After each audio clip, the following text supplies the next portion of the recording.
అన్న నమస్తే. నమస్తే మన చెవెళ్లలో పార్లమెంట్ ఎలక్షన్స్ ఎలా ఉంది? ఆల్రెడీ కాసాని కాంగ్రెస్ గెలుస్తున్నాడు. ఖచ్చితంగా గెలుస్తాడు. ఎంత మెజారిటీ వస్తుంది? దాదాపు 30,000 మెజార్టీతో గెలుస్తున్నాడు. మరి కాంగ్రెస్ రంజిత్ రెడ్డి కూడా గెలుస్తామని రంజిత్ రెడ్డి రంగులు మారుస్తున్నాడు కాబట్టి జ్ఞానేశ్వర్ గెలుస్తున్నాడు. ఎందుకంటే ఒక అవకాశం నుంచి కొండ విశ్వేశ్వర రెడ్డి కూడా వస్తున్నాడు. అవును, ఇంతకు ముందు కూడా ఆయన కూడా చేసింది కాబట్టి ఒక అవకాశం జ్ఞానేశ్వర్కి ఇవ్వాలనుకుంటున్నాం. ఇద్దరు చేసి ఆల్రెడీ ఇద్దరి పరిపాలన చూసినాము కాబట్టి మేము కొత్త వ్యక్తిని ఎన్నుకోవాలని మేము కోరుకుంటున్నాం. కాంగ్రెస్ పరిపాలన గురించి ఏం చెప్తారు? 4 నెలలు అయింది కదా, ఏం చేయలేదు.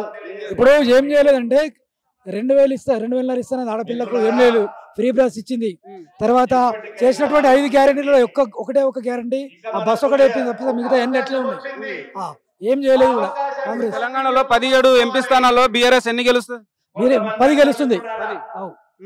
అంటే మన మొత్తానికి అయితే చెవెళ్లలో కాసాని జ్ఞానేశ్వర్ భారీ మెజార్టీతో గెలుస్తున్నాడు. నమస్తే. చెవెళ్లలో రాజకీయాలు ఎట్లుందన్న? రెడ్డిల ప్రభుత్వం ఉందన్న. మొత్తము కాంగ్రెస్ వచ్చిన రెడ్డిల ప్రభుత్వం ఉంది. కేసీఆర్ ఓడిపోయినందుకు ఎందుకు ఓడిపోయారు ఏముందని మొత్తం అందరు ఆలోచిస్తున్నాం ఇప్పుడు మేము. ఈసారి ఎవరు గెలుస్తారు చెవెళ్లలో? చెవెళ్ళ టీఆర్ఎస్ గెలిపించుకోవాలనుకుంటున్నాం. కాసాని జ్ఞానేశ్వర్ కాసాని మెజారిటీ వస్తుంది రావచ్చు అన్న. 50 నుంచి 60 మెజార్టీ రావచ్చు. బీజేపీ కాంగ్రెస్ రంజిత్ రెడ్డి కొండ విశ్వేశ్వర రెడ్డి మేము కూడా గెలుస్తామంటారు. రంజిత్ రెడ్డి మొన్నటి దాకా ఉండి నిన్నటి దాకా ఉండి అందరికి వెన్నుపోటు ఒడిసి అవతలికి పోయినాడు. ముందుగా మేము వేస్తేనే గెలిచినాడు రంజిత్ రెడ్డి. మేము వేయకుంటే ఆయన రంజిత్ రెడ్డికి గెలుస్తుండే.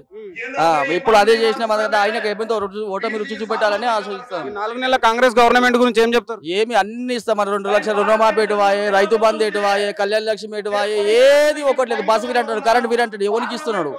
ఎవరికి ఏమి ఇవ్వకొచ్చాడు కూడా మొత్తానికి ఏం లేదు. గెలిపించిన పాపానికే ఇదంతా వచ్చింది. మార్పు కావాలంటే ఈ మార్పు వచ్చింది కాంగ్రెస్ లో. మళ్ళీ కేసీఆర్ రావాలంటారు. కేసీఆర్ 100% నెక్స్ట్ వచ్చే సీఎం ఆయన నెక్స్ట్ అయితే.